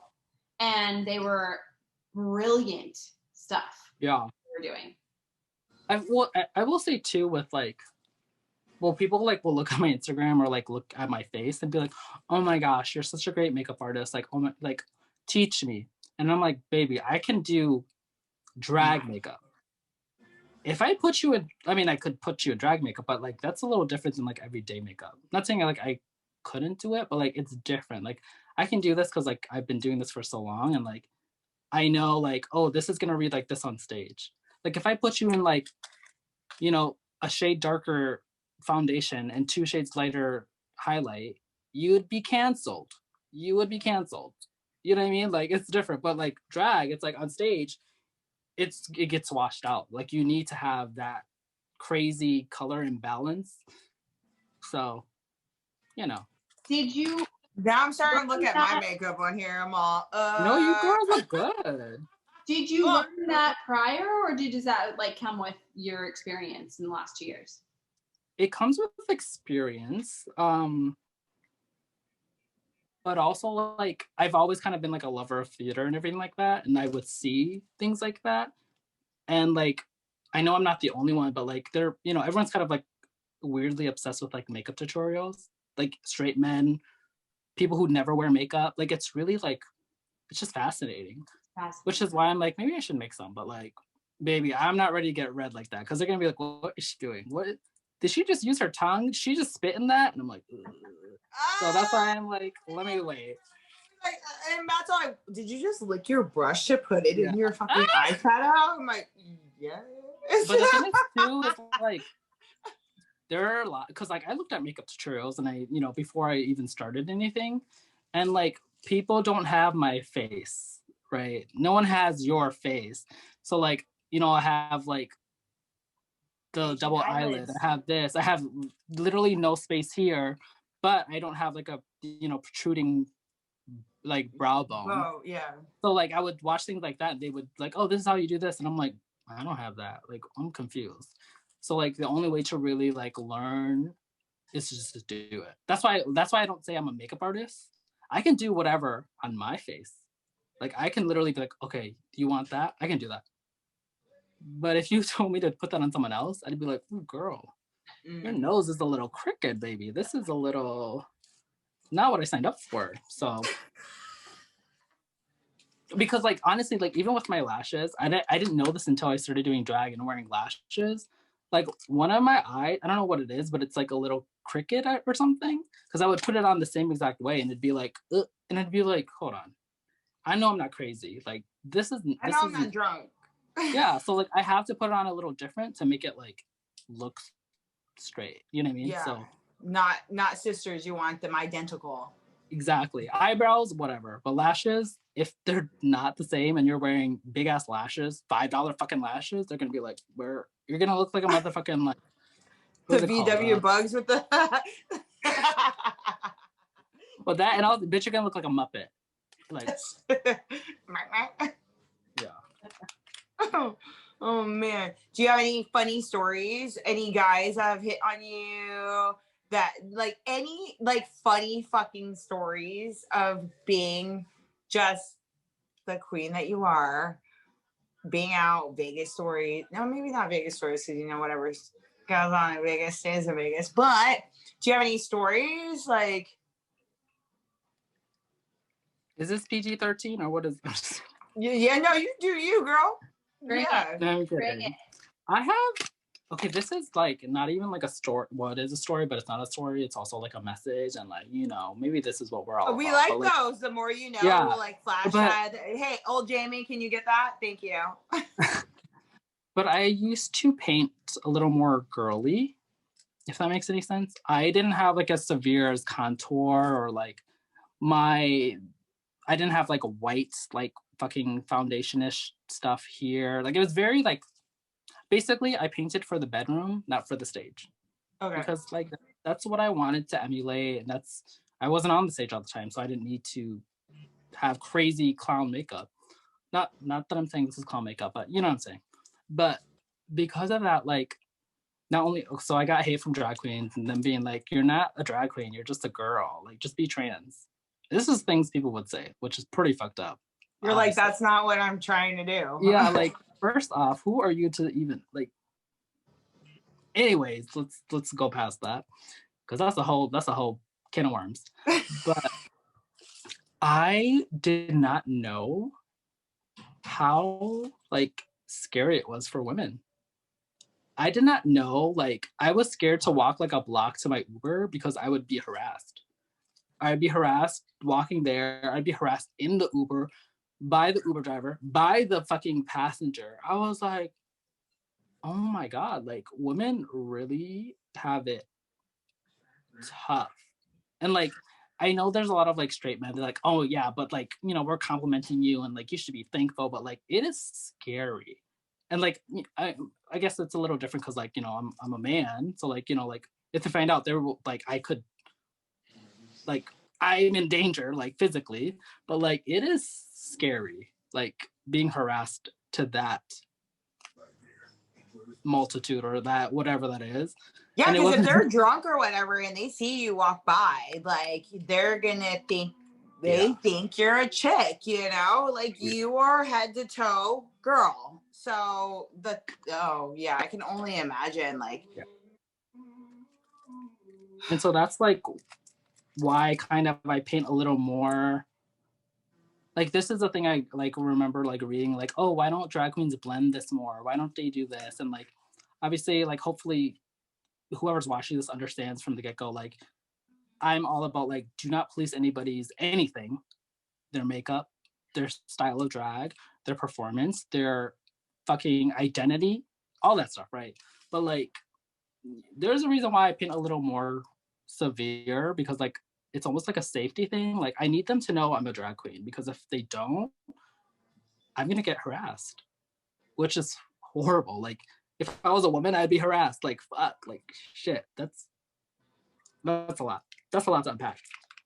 But there have been a lot of times I've been like in Ubers and stuff, and there's like a guy, he's really cute, and he's like flirting with me, and I'm like, oh my gosh. But one time, this motherfucker, whatever, I was in WeHo, and like he picked me up, and we were going. I was like, he's cute, you know, whatever. Little Russian man, he got a little accent, very like, you know, cute, muscular, whatever. And I'm in like my outfit, whatever it is, and like I have tights on. And mind you, I don't shave because like, I mean, I do shave, but like then I don't shave. If I'm wearing like 4 layers of tights, I'm not gonna shave like whatever. I never shave. I got a man. Yeah. It's good. Exactly. But like he was like feeling on my leg because I was in the passenger seat. But like, baby, I'm a broke bitch. I'm a saver of money, but I am rich. I'm rich, you know, in heart or whatever. But like so I did a shared thing, right? And so there's 3 other people in there. And like, you know, we weren't even flirting. We weren't doing anything. But like, I think I was getting dropped off first. And so like, he sees that on his thing and he like kind of slows down before he gets to where I'm getting dropped off. He's like, okay, you guys, like, actually, like, can you guys all get out? And they're like, what? He's like, yeah, my car is fucked up, but like, you guys all need to get out. And then like, he's like looking at me like, oh, like, not you though, like, just hold on. And I'm over here like, what do you think's gonna happen? Like, this is a lot. But like the people leave because like they're not gonna like argue. Like they don't know what's going on in the front. And so like I get out because like I'm like, okay, well, this is my stop. He's like, okay, let me park quick. I said, what? There was no discussion. There was no contract signed. There was no flirtation. I didn't do anything back to him. I was just like, you touched my leg. You think that was an invite? Like, what do you think I was supposed to do? Was I supposed to like open the door, roll out on the highway? Like, what do you? But he was like, oh, I'm gonna go park in. I said, oh my God, do I look like a prostitute? But yeah, basically he dropped me off and he was like going to park and I ran into my building and like went home. But like there are stories like that happen to me. But I'm safe. I'm good. I'm cute. I'm whatever. Cute. Good. Never. For women, you're just so like tuned off because it's like when you're watching life, on the street and when you're, you know, look like shit at the grocery store and you're just like, you know, when you're like, it's like it's just always turned off. You're just always like, and that's why like people, I hate when people are like, smile. And it's like, no, I'm not gonna smile because I don't want you to think, I don't want to talk to anybody. I like feel like shit. I look like shit. I have menstrual cramps. I'm trying to get here to get some fucking Midol. Shut up. Leave me alone. Matt's all like, the best is when you're like crappy looking. I'm like, really? Is that what you guys see? when we're like fucked up, is that like when you guys take advantage because we're all like fucked up and not even like thinking that we look good, and then you guys are like, hey, snatch, like that's not cool, dude. The reason why they do that, and I only know this from fucking experience, because sometimes I go, well, back in the day, before 4 times, and I would be like in like sort of drag, but like not in a cute outfit. I'd be like in a fucking, you see me in my little onesies, like not like cute, not like, ooh, I'm gonna be an Instagram baddie. I'm like, baby, this, I came from my bedroom. Like exactly. I do that kind of on purpose, but like I feel like they are even more so about that because they're like, oh, you're not like other girls. You're not like all about superficial things. So that means I can do whatever I want to you. Yeah, that's the scary thing because it doesn't matter what you are, like how you look too. You know what I mean? Like how you are, like dressed up or dressed down. It doesn't matter. It's kind of scary. So that's kind of scary on your part too, because you get to see that side that those guys don't get to see, you know? Yeah. And that's a scary thing. It's like, it was a very like clear thing of like, you're a heterosexual, I mean, I'm not heterosexual, obviously, but like you're a passing man and now you're a passing woman. Those are two very completely different worlds.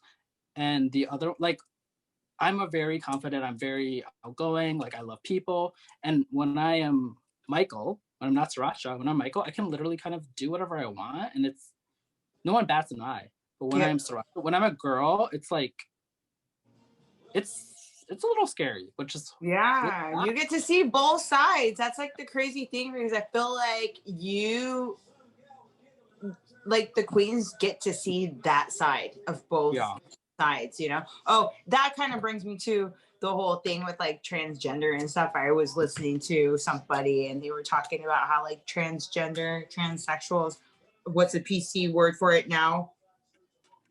Either way, if it's a woman, they want to be called a woman, you know what I mean? And I was like, wait, so how do we differentiate the difference between them women and us women?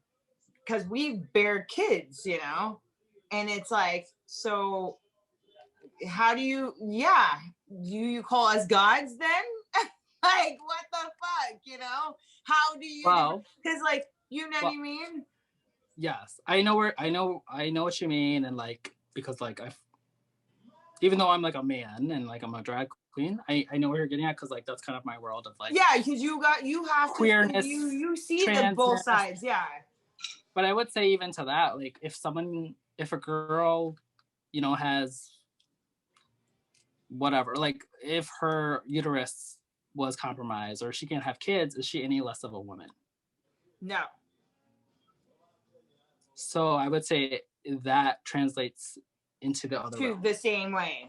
Mm-hmm. So, and I think too, there's almost like a fetishization of trans women, of like, oh, only this is things men, straight men have said to me, thinking I'm trans or whatever. But like, you know, I understand why it's blurry because like it's not like I'm a drag queen, I'm this or whatever, and like I understand that I am passing as like a woman. But they would be like, oh, like, they literally would be like, oh, I want to talk to you because I know you know how a woman is supposed to act.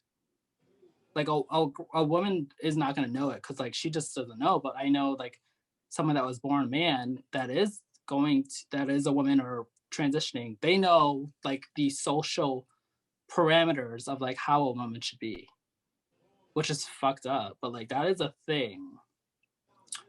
So, what was your question again? I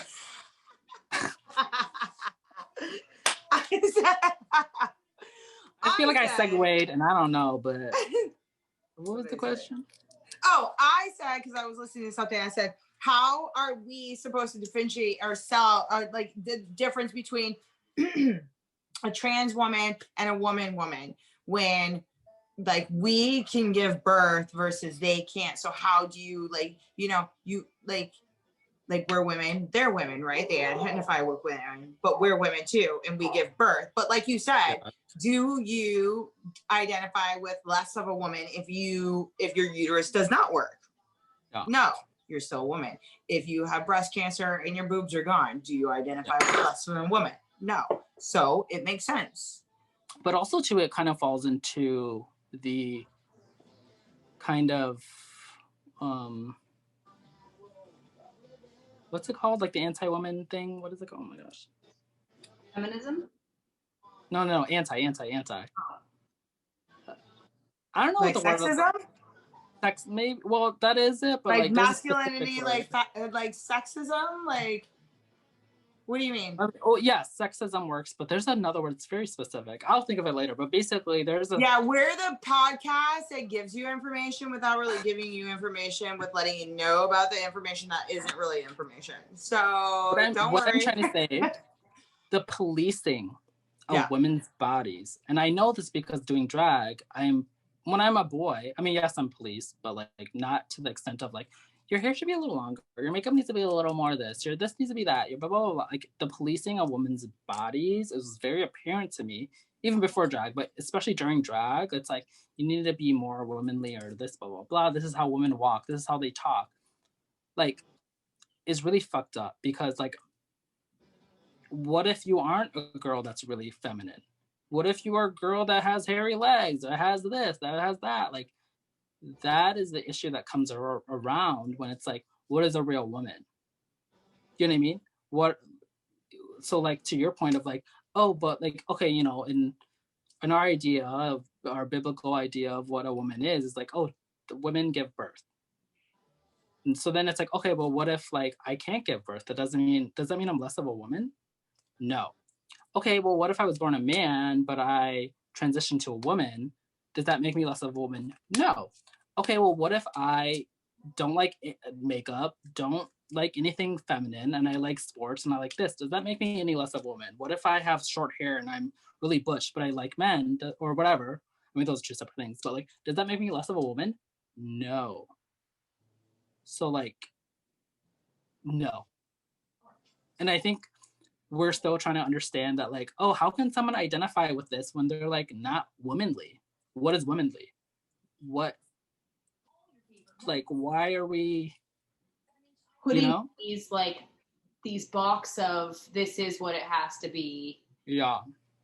Even, you know, as like people are learning more and more about the community too, you're still trying to like squeeze it into like our characteristic of like box that humans tend to do. Yeah. And when you explain it like that, it just comes together so perfectly that it doesn't need to be. We tend to think that, okay, well, this means this, so then this means this. And it never has to be that way. Yeah. No, and I really appreciate you answering my questions too, because I don't know if they're stupid or not, but I'm just gonna ask them because, like, you know, I'm asking. We have a platform, so why not? You know. But it's also very like, I can understand why it's confusing. Yeah. You know what I mean? Like, we're told from the get-go, if you do this, you're a man. If you do this, you're a woman, right? And I feel like being queer, being trans, being LGBTQ plus, anything like that, from the get-go, you're already like, wait, that doesn't make sense, but I like this, but I like this. And then like, we from the get-go have to navigate these spaces that most people don't have to, because like, why would you? Like, me having to navigate the space of being a woman and being scared for my safety is not something I had to navigate until I was in it. And I was like, oh my God. I said, you know what? Fuck men. I feel so bad for women. If they complain about anything, they have a reason. I mean, I was always about that. And like, I empathize, but I've never experienced it until you and had then to. I was like, whoa. I said, so I already knew the world was fucked up before that, but I was like, holy shit. Yeah, absolutely. Yeah. I think it too, I feel like we've come from really great places. Like, I'm in New York, is very open thinking. I come from California. Dee's in California. You guys are in California. I think everybody genuinely wants to know. Like, I don't want to say this and it be this, you know, like, just, you know, let me know what to say. But I always think about like the places that are not like that, because I don't know any different. I know of like, it's a melting pot of all kinds of races, all kinds of, genders, all kinds of preferences. And New York kind of was like taking me and putting me into like the same thing, just with different types of melting pot, different ingredients, if you will. I always think it's bizarre, and maybe you can say this because you come from out of state, but it's crazy to me to think that it's 2021 and everywhere isn't like that. Mm. Well, that's a thing of like it's funny that you say that, because like I said, I moved away from that place for a reason, and it's not because it's a horrible place. Like, to be honest, like I feel like if I was white, I would still be there. Do you know what I mean? Which sounds kind of like, ooh, it's a little racy, but racy. But like really though, like Minneapolis, Minnesota is like a great place. Like it's a great city, it's great whatever, but like Trump getting elected was not a surprise to me. Right. And I think we or you guys, I say we now because I live in California, but like Californians, New Yorkans, despite making up most of the population and the density is so big there, you forget that the rest of the world isn't like that. There were so many people that were like, I can't believe Trump. Oh my! And I said, baby, what you mean you can't believe it? Have you same way that Californians and New Yorkans or New Yorkers? Oh my God, girl, I don't know. Californians and New Yorkers say like, like I can't believe, like these people, blah blah blah, like they don't leave where they're from. Like I can't, small-minded. It's like, baby, you can say the reverse. Like, like you guys were talking about. Well, you didn't talk about this podcast. You guys were talking about it. I think the last one of road tripping. Like, oh, I haven't road tripped across wherever. And like that is a disconnect that needs to be addressed. I'm not saying it's your fault, but like the same way we blame, people in middle America who are, all red, all about Trump, hate everyone that's not white. I mean, they don't, but like they do. It's the same way. How can we be like so open-minded and not see that? And I feel like when liberals and all these people are very dismissive of uneducated white people, heteronormative white people, it's very like reflective. It's the same thing to me. Like you are the same, like the fact that you don't understand why they're like this, they don't understand why you're like this, baby. You guys are the same. And for me, coming as an outsider, coming from literally kind of both of these places, I can see it. Like I have talked to Trump people, I don't even know what they're called, fans, I don't know. But like I literally would have sit down and be like walk me through like why are you even thinking this way? And like most people don't get that opportunity. And when you do that, you realize like how like brainwashed they are. But also it's because they're like that because like their whole life has been kind of like under attack and not validated. They see Black Lives Matter, they see immigrants, they see people coming across the border and they're getting these people are getting helped as they should. They're human beings, but they lost their job, they lost their house. Why wouldn't they be mad? And it ties into the whole COVID response of people like, we need to be, businesses need to be open, we need to have a free whatever. And liberals, me even, like, it's like, okay, well, people will die. Like, you need to like care about other people, blah, blah, blah. But really what it is, like, they're not getting help. They're down to, they owe, 5 months of back rent. They're not able to like express that, so they're just like, I'm gonna attack everything. Like I can't believe these protesters were able to like do Black Lives Matter protests, and like that's fine, but I can't open my restaurant or I can't go work. Like I have 3 kids to feed. You know what I mean? So it's a very like, obviously it's very tense on both sides, and it is literally a life and death situation. But like, I almost hate saying like we need to understand each other, but we need to understand each other because like they're humans still too. And like Yeah, I mean, I'm rambling obviously because I have a little bit. No, it's the same. Like I feel like I'm on both sides too. Like I don't trust anybody. I don't trust anybody. Yeah. And this year just proved it. I just still don't trust anybody. Yeah. I mean, the fact that Kanye was on the fucking ballot, I don't trust anybody. You know? Yeah. So yeah, it kind of sucks that I mean we have to understand each other.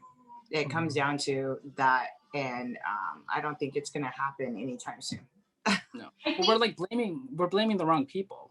We're blaming each other. Yeah. It's not a like stop blaming each other. Like let's just work together. Yeah, but like the government is literally bailing out billion-dollar businesses, the airlines, billions of dollars, tax breaks, all these things, and then us, nothing. Yeah. And then like what? That doesn't make any sense. You know, I feel like humans in general are like we're very tribalism is real. Like we tend to like lean towards keep like-minded people. You know, like I lean towards like if I see somebody like bright and I lean towards that, right? Like, and I think people on the left, right, and everything in between tend to go to like their like-minded people and then only listen to those like-minded things. So they're only watching this one channel and they're only talking to these friends that think this, and they're it's very, very few in between. I mean, like, there is a great quantity, but like not a lot of people think both sides. It's kind of like, this is how I think and all my friends think this way and I watch this news and I do these things and this is how it is. And then these people are doing that. And then they're looking at each other like you're wrong and you're wrong. When, like you said earlier, which I love, there's always two truths. And always like, your, like your perception of what it is. And we come from this world where you look on social media, it's geared towards this mentality for them and this mentality for them. And you go, into media and then you could, it's like this echo chamber of specifics, and it gets so fueled that there is no balance. Like, and I think I always say to Nick and old Jamie, I'm like, it's balance. It's just balance that we as humans don't understand. It's like, if you don't, and we do it to ourselves. I mean, women, it's ourselves. And I'm sure all of us can agree. I'll walk into a place and women are really rude and mean and they have no idea who I am. Or if I'm a threat, I'm not looking at your boyfriend. Like, I'm married, I have kids, it's like all these things. We tend to be very judgmental and there's no balance of like, hey, here's what it is. There is those people, there is those balanced thought process, but there's also very tribalism people as well. And I think that makes for like impossible to have any middle ground. Yeah, but like there's a reason for all of that. You know what I mean? Like when you really think about like the heart of it, because like there's been this whole thing about like new age spiritualism. It's basically like a watered down Hinduism, like literally, of like, oh my God, like this is all, nothing matters, it's all the matrix, all that shit, right? But like really it's like comes down and boils down to like white supremacy and toxic masculinity. Those are the things that it boils down to. Do you know what I mean? Like if there were no men, like a girl wouldn't be like that fucking bit. It'd be like whatever, like I don't care, because I don't have to, my worth is not put on a male's value. Do you know what I mean? Like she's jealous of you because a man or her friend probably will think you're attractive or whatever it is. You know what I'm saying? So like that toxic, that like, that's why it's kind of like doing drag for me is kind of like these things need to be broken down.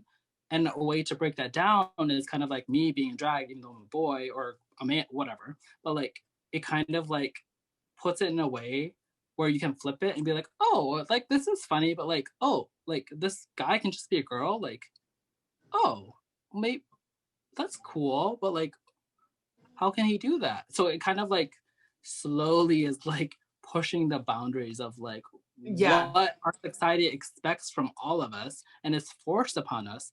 And we're over here like taking a part of it because we have to. We live in a society. Like these are social systems, and social systems exist because we're a society, but like we need to get to the point where we don't need to adhere to these rules because we are knowledgeable and we understand that, like, you know, we don't have to play by these rules. If that makes any sense. Absolutely. Yes. I agree. So I like having you on here. You've answered a lot of questions and made me more knowledgeable in certain aspects of life. this is well, it's not really a segue, but like, because I was talking about the toxic masculinity, but on the flip side of white supremacy, if you are born and raised and schooled in the United States of America, you are indoctrinated to be racist, right? Well, it's not right. Like, it's something you kind of have to think about, but like, you know, things are brushed over and like, oh, whatever, like, you know, the slavery happened, but it was so long ago, and like, you know, they were treated pretty well. They had, like, you know, they were taken care of, but like when you kind of look into it, it's horrible. But also like conspiracy theorist stuff are all like anti-Semitism and white supremacists. And an example would be the pyramids or like the Aztec, like any of the architecture. I know you've heard about it of like, no, it was actually aliens. Aliens did that, right? Like, I'm not saying right, but like, I even have friends that are like, oh no, aliens are real. And like, we know this because of the pyramids, because of the Aztec temples, because of all these things. And like, we are so accepting of this, even though the person that discovered this and wrote this down and literally like wrote history was a Nazi, right? And the reason why he did that was to be like, there's no way these brown people could build a pyramid. There's no fucking way these fucking Aztecs that don't even speak fucking Spanish could have made this kind of system. It's fucking aliens. It's fucking aliens. So what I'm saying is that like so many people believe this. I'm not even saying just white people. Like people believe this. So what I'm saying is that like white supremacy is so ingrained into our everything that we don't even know it's white supremacy. We don't know it's anti-Semitism. We don't know it's racism. We just like, oh yeah. Because even me, I was like, oh, that makes sense. Yeah, that's crazy. How could they build that? But I'm not thinking like, oh, they couldn't build that because, you know, they're not white. Like, there's never been a thing of like, oh, no, I was just like, how did they build this shit? That's fucking crazy. Like, how the hell did they build this shit? And literally, there's anthropologists that are like, no, they did build this. This is how they did it. Yeah. But because that is such a like accepted thing, like, bitch, there's never been, you know, a scholar that's like, there's no way these white people could have built this castle. This is aliens. Do you know what I mean? Like, it's like not a thing. But with fucking pyramids and Aztec shit, no, there's no way. These brown people, no. That they didn't do that fucking shit. I don't like aliens, and I don't think aliens are here to build pyramids and shit. They're here to fucking take us and fucking dissect our asses and shit. So I'm on another level with the aliens. I know they did not come down. So somebody had to make, and it was brown people. There you go. Fuck the aliens. You're not here to make pyramids. I know what you're here for. But even with like Pizzagate and all this stuff, and like I said, I have friends, queer, gay, flaming friends that like believe in all this stuff. And I'm like, okay, yeah, maybe there is like some weird sex shit, whatever. But like, don't you think it's weird that it's only like Democrats and like people of color and like, do you know what I mean? Like that is a thing. Like, you gotta think about it though. The last year was a complete mindfuck for everybody. It was a serious mindfuck for everybody. True. I feel like they were leading the whole storyline. They meaning everybody, because I don't believe everybody and I don't give a fuck. I don't believe anybody. So they in a whole were creating a storyline and giving us things that we needed to focus on or try to turn our attention on certain things, because like you said, certain groups believe in certain things. I look at the big picture. I'm like, fuck both of you guys. Oh, like, I'm not saying we should trust like the government. And like, there was just too much last year. That was just a complete mind fuck. That it's just like, how is it that it was going on? Pizzagate, pedophile, all this stuff. All these things were even Amazon for a second. It was all, but it was like certain thing, and it led you into other things, and you never heard about those other things ever again. Right. I mean, how many people heard about the serpent people and like Hillary? Like it was just all a mind fuck last year. It was all just trying to tune our brains and make it a certain way. And also we were home, so like the rabbit holes are fucking will fuck you up.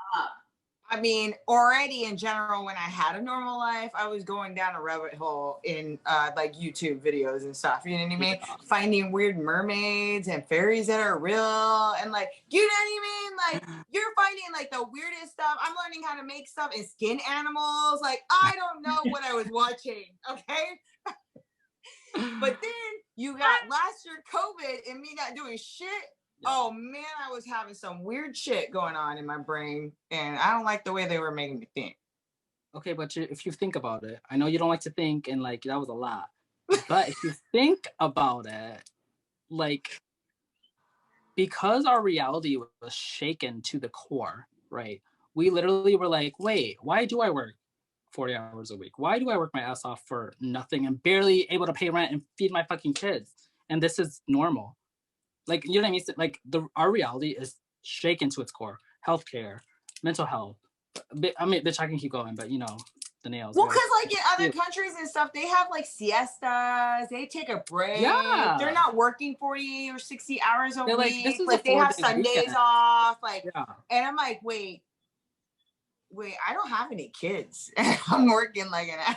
It's like, wait, shouldn't I be like hanging out? I mean, I do hang out at the beach all the time, but like more regularly. Enjoying life. Life.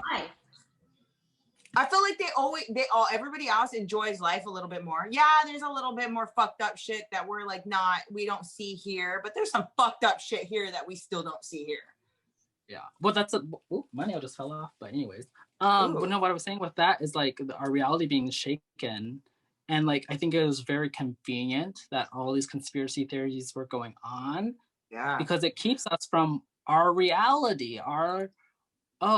I didn't get my stimulus, or I don't get one in general, or like, healthcare, I still have to pay for this, even though I don't have a job I lost because of COVID. Now I really need healthcare. Or do you know what I mean? Like, yeah, because our attention is shifted on lizard people, we don't pay attention to the homeless, to, you know, the people at risk, to literally things that we actually have power over. We don't have power over, but we actually do. Like, if we collectively were like, hold on, you're giving us money.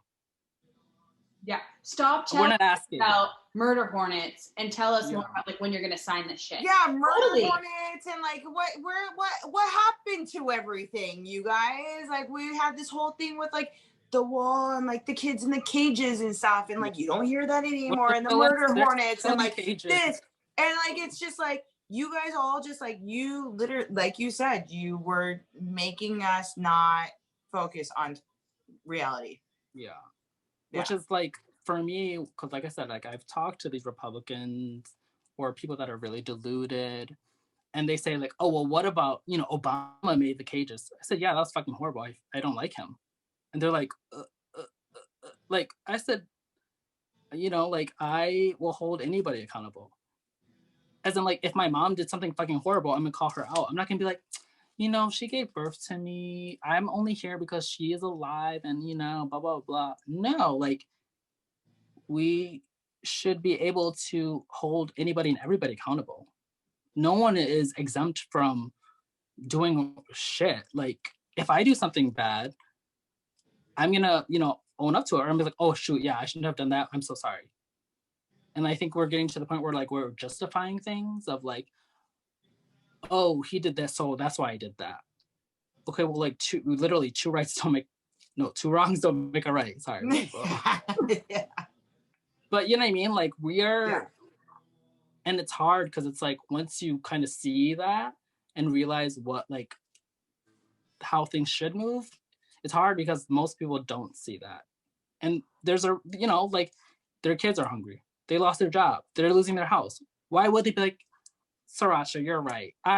You got it, Siracha. Yeah, let's fuck the government. They're trying to survive. We're all trying to survive. And it's really hard right now to survive. So that's a podcast thing for y'all, because that's a lot.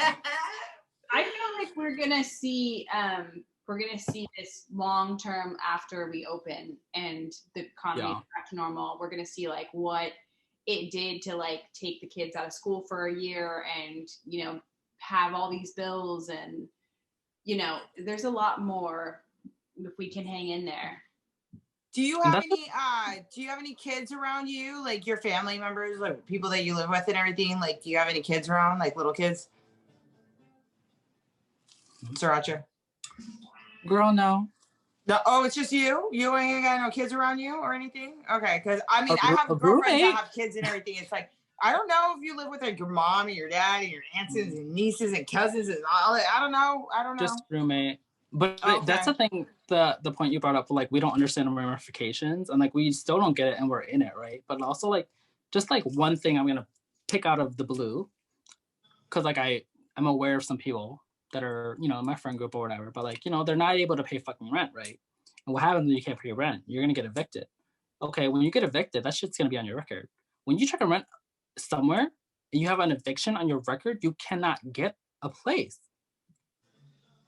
Okay, now, so why didn't they pause everything so nobody would get this eviction or anything on their record? Because lizard people. That's what we care about. We care about Pizzagate. We don't care about each other. And like, literally, this is going to follow them for their life. They cannot literally live anymore. And because I was asking Matt, because I know the girls have moved out. I know the girls have just moved out, right?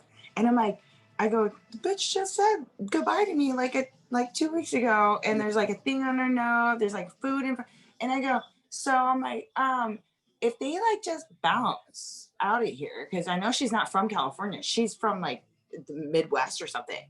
And I go, if they just bounce, like what happens? And he goes, it's gonna go on their record and stuff. And I'm like, because of COVID, they couldn't live out here. And now they just like left, and that's gonna follow them for like however long. That kind of sucks. Like, it literally destroys people's lives. Like, and it's things that they can't control. Do you know what I mean? They couldn't just go find a job. And I was talking to somebody else. They're like, "Well, I don't want to work at a Burger King." But I said, "Baby, Burger King is not even hiring. These places aren't hiring. Like, they're booked and like they're full. Like the schedule is full." I've looked.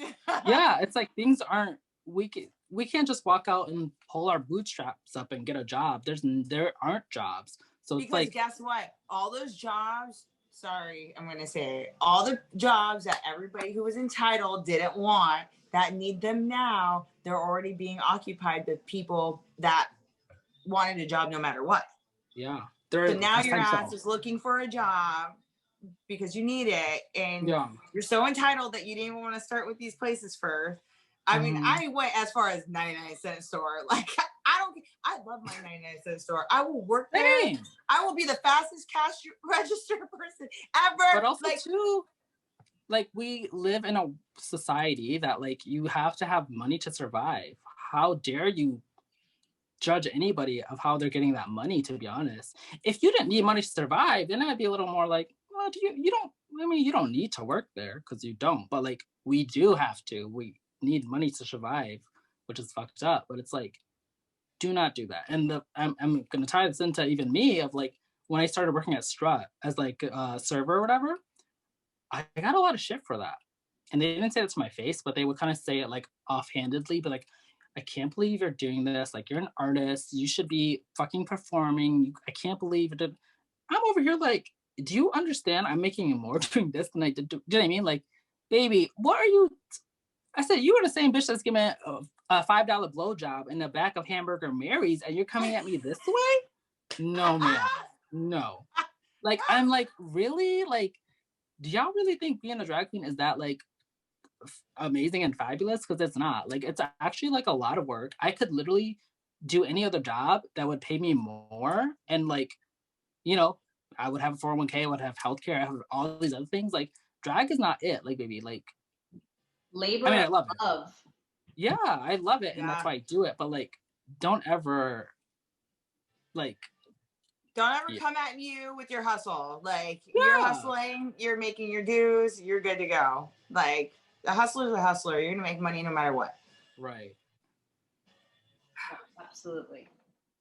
I loved having you on today. It was just so awesome. Thanks for having me.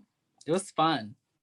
I haven't talked to people in like almost a year. Us either. No, I know, it's so crazy. That's why we started this whole thing. She's like, hey, why don't we start a podcast? I'm like, why didn't we do this like a year ago? Yeah. Why are we doing this at the end of quarantine? Hopefully the end of quarantine. Almost the anniversary of quarantine. I know. Isn't that crazy? Next month, St. Patty's Day. That is crazy. Are you kidding? You know how next month is going to be? St. Patty's Day? Oh my God. I just realized that. I feel like it's going to be a shit show next month. It's going to be the year anniversary of COVID and St. Patty's. Are you kidding me? No. Crazy. Oh man. Crazy. Well, how you guys feel? You guys feel good? You guys want to do another shot? Yes. Baby, I can always do another shot. Oh, baby, don't. Come at me with a good time. It reminds me of the old days, you know? Oh, yes, I know. And those old days are about to come back. Yeah. Oh.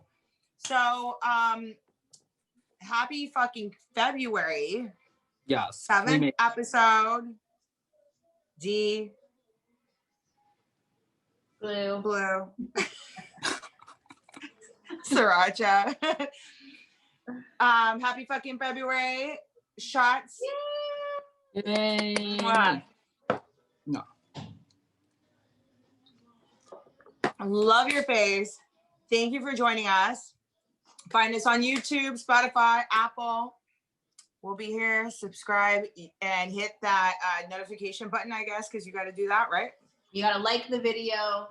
Yes. Sign up for notifications so that you can see what we're doing. Follow your Instagram, which is DeVille Monroe. Oh. Yeah. Oh, Siracha. Follow Siracha. _Siracha. _Siracha. Follow. Hit her notifications so that you can see all the good looks that you have coming up. I did a deep dive into your Instagram. I was like, ooh, I like that. Ooh, I like that. Ooh, I like that. Oh yeah, go and just like stalk the fuck out of this bitch and scare her. Yeah. Please. I love it. I don't even care if you give me death threats. I love it all. Just kidding. Ooh, she'll give you death threats back. Question. So when we go on live afterwards, do you want to join? Sure.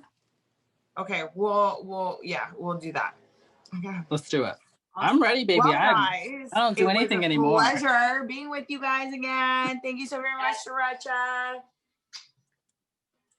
You guys are amazing. Happy fucking February. We love you. Yeah.